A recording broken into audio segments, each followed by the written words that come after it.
मन का ठिकाना नहीं है। बोलिए व्यास जी महाराज की जय।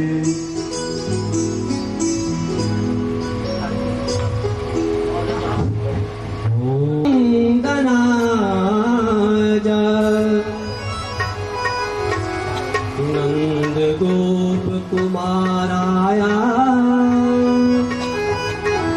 श्री कृष्णाय नमो नमः।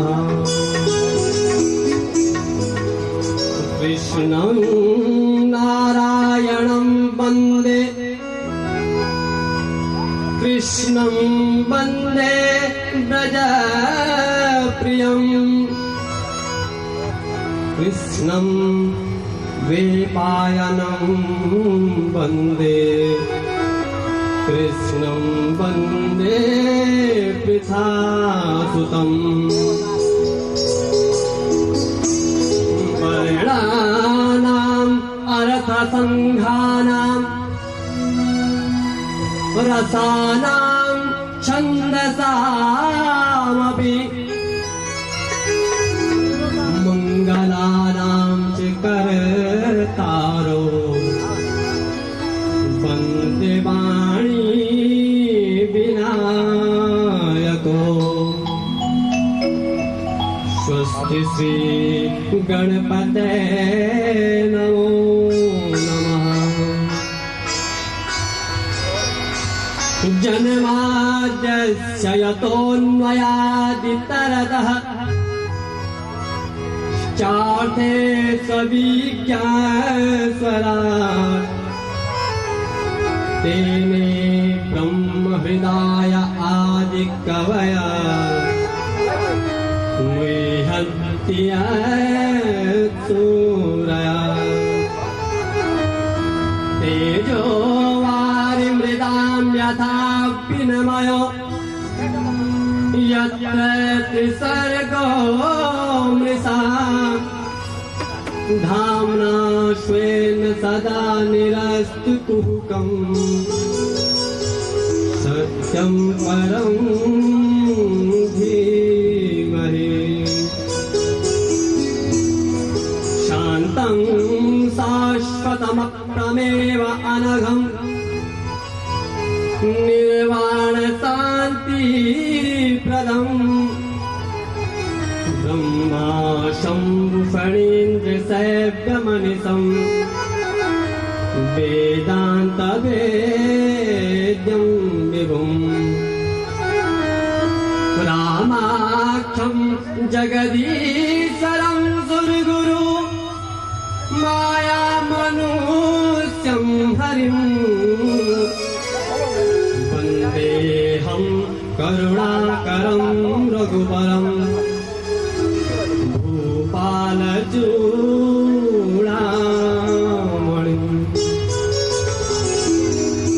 वंशी विभूषितकरानवनीरदाभात्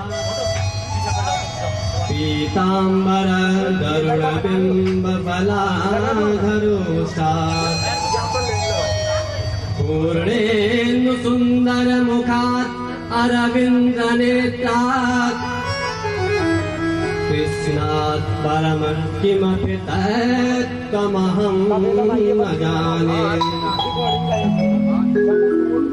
कविं पुराणम् अनुशासितारम् अणोरणीयासमनुस्मरेद्यः सर्वस्वधातार अचिन्त्यरूपम् आदित्यवर्णं तमसः परस्तात्।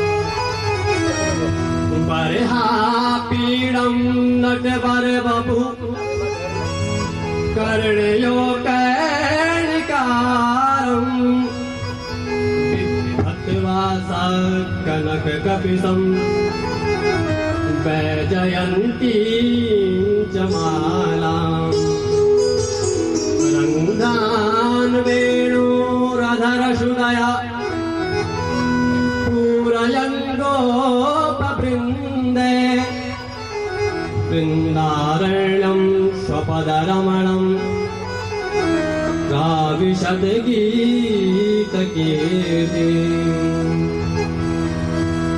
अहो पकीयं स्तनकालकूटं जिघ्रांसयापाययदष्टसाध्वी लेभे गतिं धात्रियुतं ततोऽन्यं कं वा दयालुं शरणं व्रजेम यस्वानुभाव अखिलं श्रुतिसार एकम् आध्यात्मदीपमतितीर्षतां तमुन्नम् संसारिणां करुणयाः पुराणगुह्यं तं व्याससूनमुपयामि गुरुं मुनीनाम् देवासुरेसुरगणा अभिनन्दनेति तम्भो कुमार दलनायक सौम्यमूर्ति नत्वा नमामि चरणाम्बुजासवो मे दत्त्वा प्रसीद सर्वेश्वर मे प्रसीद दत्त्वा प्रसीद जगदीश्वर मे प्रसीद अतुलित बलधामं हेमशैलावधेयं दनुजवन कृशानो ज्ञानिनाम् अग्रगण्यं सकल गुण निधानं वानराणाम् अधीशं रघुपति प्रिय भक्तं वातजातं नमामि।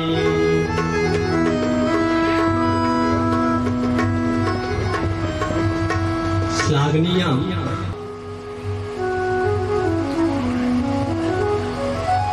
समस्त ऋत्विक बंधुओं को मैं नमन करता हूँ क्षेत्रपाल देवता, स्थानवासी देवता, ग्रामवासी देवता, कुल देवता, पितृ देवता, समस्त देवताओं को मैं नमन करता हूँ और उनसे विनती करता हूँ, प्रार्थना करता हूँ, हे प्रभु इस ज्ञान यज्ञ को सफल बनाने में हम सभी में शक्ति का संचार करना और इस भूमि को पावन करना। श्रोता बंधु, ये जो ज्ञान गंगा है ना, मनुष्य को तार देती है। ये ऐसी गंगा है जिसने एक बार अगर इसमें गोता लगा दिया तो उसका दोबारा जन्म नहीं होता है। पुनरपि जननम पुनरपि मरणम पुनरपि जननी जठरे शरीरम, यही तो जीवन का चक्र है। लेकिन ये गंगा ऐसी है जो तृप्त भी करती है और मुक्त भी करती है। पठनात् श्रवणात् सत्यो वैकुंठ फलदायक, विकुंठा नाम से वैकुंठा। मैंने कल भी कहा था कि धर्मश्या यापवर्गश्या, अपवर्ग की प्राप्ति हो जाती है। ये अपवर्ग ही मोक्ष है। दोबारा उसका जन्म नहीं होता है, उसको धरती पर नहीं आना पड़ता है।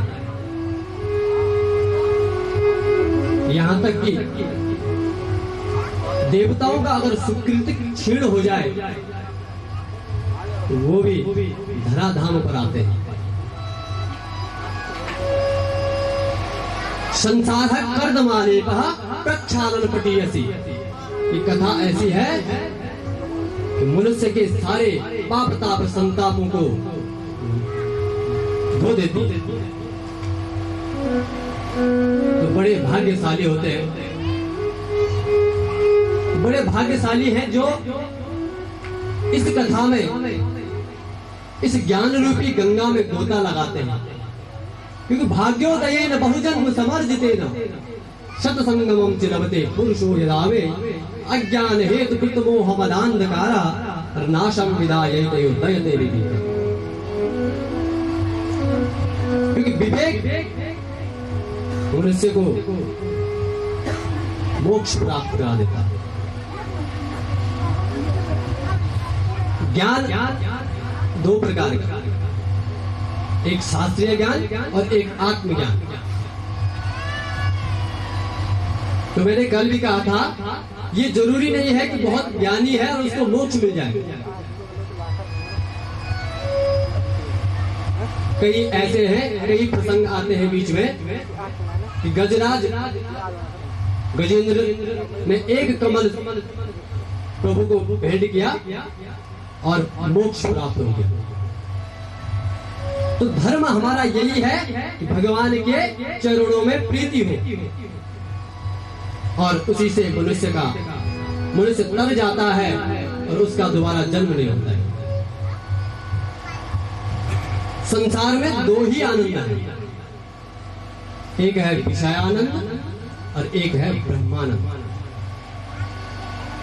हम सभी विषय का आनंद लेते हैं, आनंद होता क्या है ये हम जानते नहीं हैं। कुर्वन्त दुख प्रतिकारम, दुख के प्रतिकार को ही हम सुख समझ लेते हैं। सुख तो जानते नहीं कि सुख है क्या चीज। अरे भाई, जैसे एक आदमी के सिर में एक बोझा था, बहुत भारी बोझा था और बड़ी गर्मी लग रही थी, तो थक करके एक पेड़ की छांव में बैठा।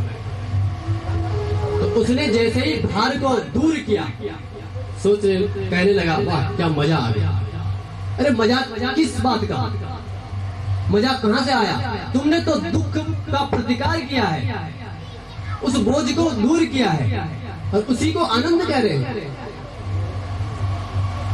आनंद सिंधु सुख राशि, आनंद होता क्या है ये हम नहीं जानते। और जिसने इस आनंद को पहचान लिया, वो समझ लीजिए कृष्ण गृहीत मानसा, वो फिर इस संसार से विरक्त हो जाता है। उसके लक्षण ही कुछ और होते हैं और हम उसे पागल कह देते हैं, क्योंकि वो तो आत्मस्थ है, अपनी आत्मा में ही अवस्थित है। क्योंकि अपनी आत्मा में ही वो परमात्मा का दर्शन करता है। और हम इस संसार में ढूंढ रहे हैं कि कहां परमात्मा है, जबकि परमात्मा हमारे ही भीतर है। जो दिल माही तेल है, जो जगमग में आगी, तेरा साईं तुझ में है, जगा सके तो जागी। साईं तो भीतर है और हम जो है बाहर ढूंढ रहे हैं उसे, उस परब्रह्म परमात्मा को हम ढूंढ रहे हैं। क्यों? क्योंकि हमें विषयों का आनंद चाहिए। विषयों का आनंद में हम सोच रहे हैं कि ये आनंद भी मिले और परमात्मा भी मिले। इसलिए विषयानंद तो अन्य कई योनियों में मिल जाएंगे, लेकिन ब्रह्मानंद केवल मानव जीवन में ही प्राप्त होता है। बड़े भाग मानुष तनु पावा, बड़े भाग मानुष तनु पावा, सुर दुर्लभ ग्रंथ ही सब गावा, सुर दुर्लभ ग्रंथ ही सब गावा।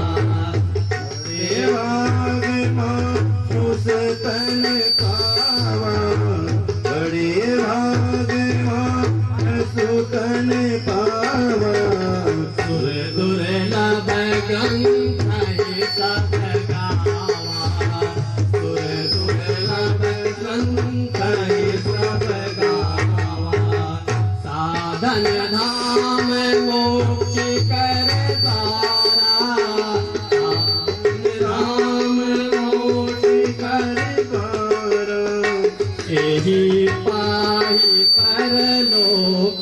सवारा, एही पाहि परलोक सवारा। तो ये मानव तन प्राप्त करके अगर हमने उस तत्व को नहीं जाना, उस परब्रह्म परमात्मा को नहीं पहचाना, तो व्यर्थ है।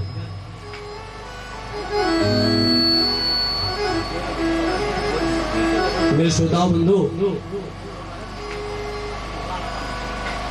जो भागवत पुराण है पूरा अभिनवा, ये जितना पुराना होगा उतनी नवीनता इसमें आएगी, जितना पुराना होगा। और इसमें कथाएं तो एक मात्र हैं, लेकिन कथाओं का जो सार है वो ज्ञान है। जीव को ज्ञान प्राप्त हो ताकि मानव का परलोक संवर जाए। इन कथाओं से क्या ज्ञान मिलता है? कथाओं के कारण मनुष्य में रुचि होती है, कथा सुनने से रुचि पैदा होती है। मैंने कल भी कहा था कि तत्व चिंतन में नहीं आता है। ब्रह्मेति परमातेति भगवान इति सत्वमा, इसीलिए तो भगवान ने जन्म लिया है। तो जो तत्व चिंतन में नहीं आ रहा था, तो भगवान ने जीव के कल्याण के लिए ही अवतार ग्रहण किया। अवतार इति सा अवतारा, उतर करके आते हैं जीवों के कल्याण के लिए। और ये भागवत तेल वांगमयी मूर्ति, यह भागवत क्या है? भगवान की साक्षात मूर्ति है। भव बंधन है रघुनंदन का, भव बंधन है रघुनंदन का, जग भार हरो दुख पार करो, जग भार हरो दुख पार करो। भावा बंधन है रघुनंदन का, भव बंधन है रघुनंदन का, जग भार हरो दुख पार करो, जग भार हरो दुख पार करो। गणनायक है सुखदायक है, गणनायक है सुखदायक है, तब द्वार पड़े घर द्वार पड़े, तब द्वार पड़े द्वार पड़े।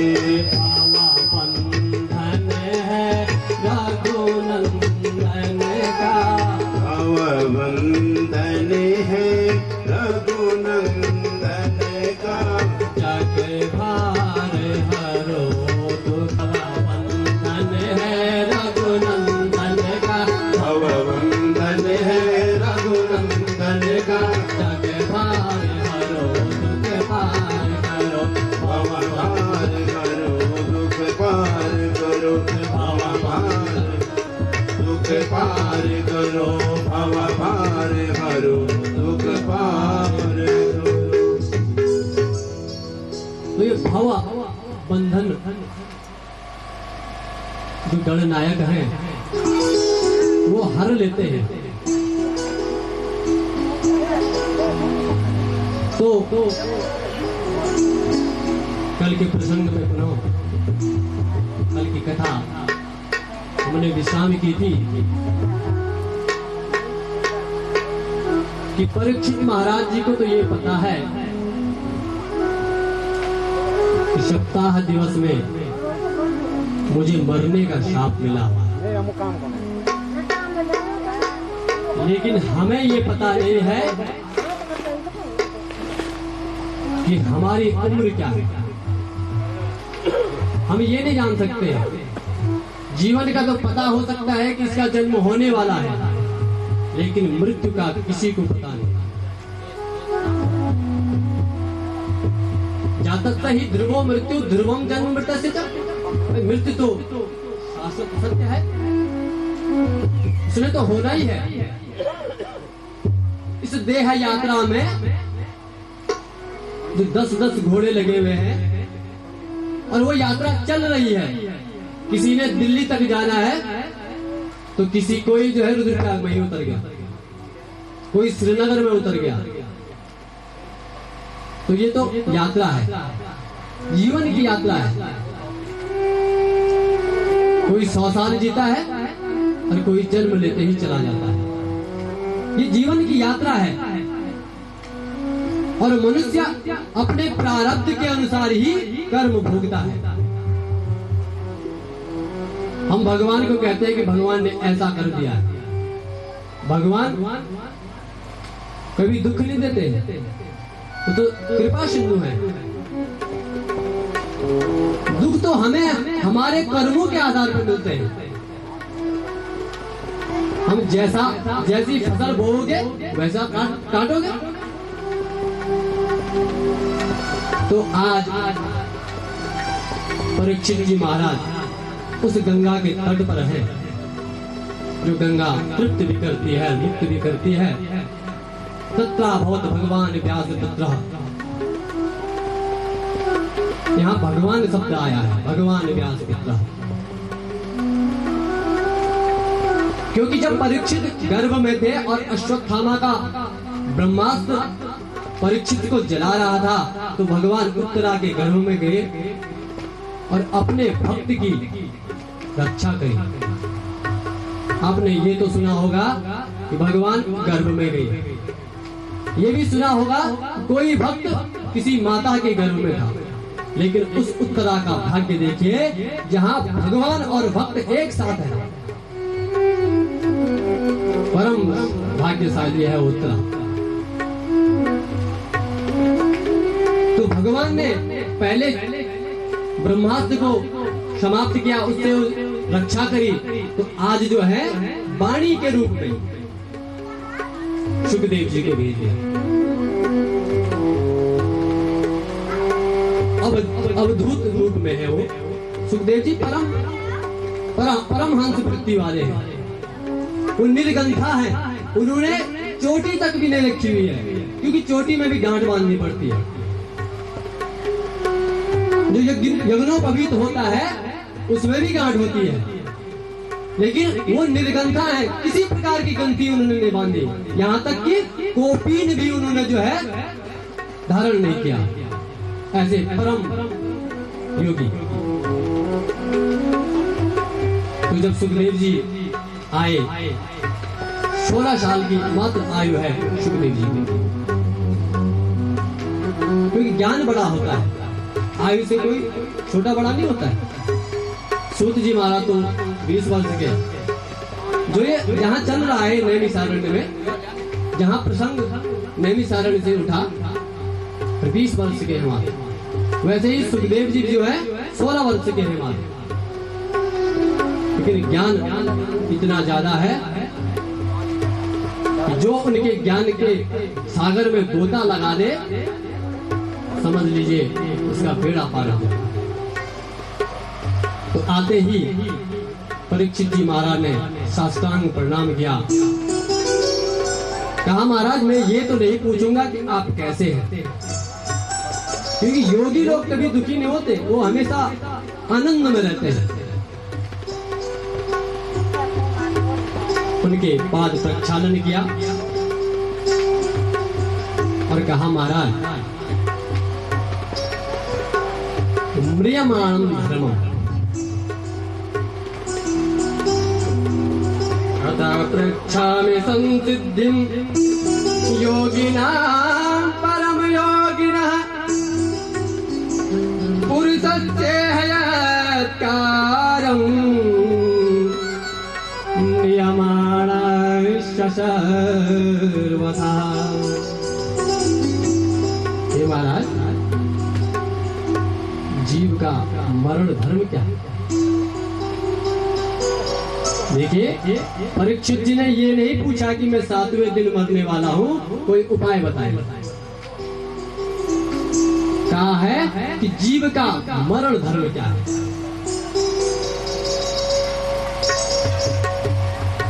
सुखदेव जी महाराज ने कहा, अरे राजन, तुमने तो बैठने भी नहीं दिया और प्रश्न कर दिया। अरे भैया, अगर कोई घर में आता है तो पहले उसका लेकिन परीक्षित जी महाराज ने तो तुरंत प्रश्न कर दिया।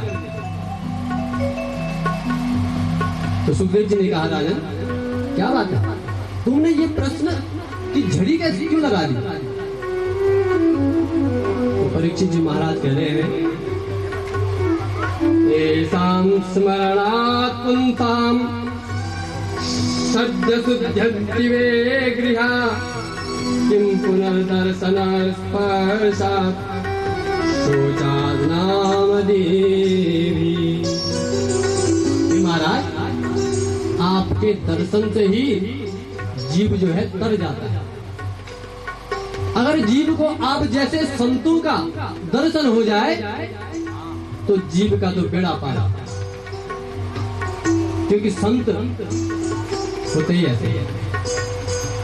संत हृदय नवनीत समाना, संत हृदय नवनीत समाना, कहा कभी न परि कहा न जाना, कहा कभी न परि कहा न जाना। संत हृदय नवनीत समाना, तो एक बढ़िया बड़ी समस्या हुई, ये बड़े निकल के पिंड छोड़ लो। तो संत भी दुख देते हैं और दुर्जन होते हैं उनसे भी दुख मिलता है। लेकिन संत का दुख कैसा है और दुर्जन का दुख कैसा है? तो कहा, महाराज आप जैसे संत का अगर चरणों तक अगर मिल जाए तो कहना ही क्या है। और उस चरणों तक के साथ साथ आप जैसे परमहंस कृतम लोक हित आत्मविसम्मत पुंसाम